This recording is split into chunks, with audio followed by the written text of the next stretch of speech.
Hey government students, welcome back to the 2-minute drill from today's class, where we talked a little bit more about the social contract philosophers, but more importantly the connection to the Declaration of Independence. So let's dive in and do our summary. If you remember, what we really talked about were again, this idea of the fact that we have natural rights of life, liberty, and property. The social contract philosophers are saying that those rights are inherent, they need to be protected, and because we all have those rights, we are all equal. This is a little bit of an asterisk, obviously, because if you were a slave, or if you were a woman, or all these other things, definitely weren't equal in this scenario. But the men had created this government. They gave the consent of the governed. They gave permission. They gave their voice to say we're okay with this government.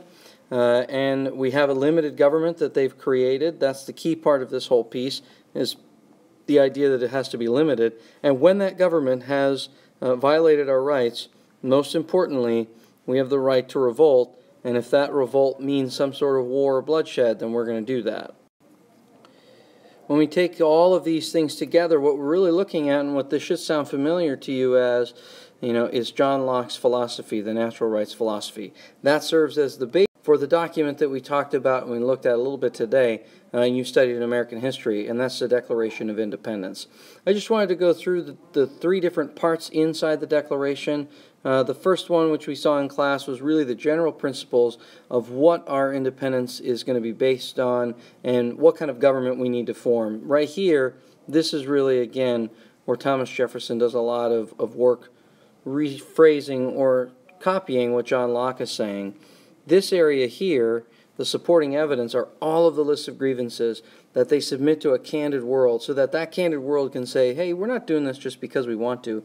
We're doing this because we have to. And King George is doing some horrible things. We want everybody to be aware of it.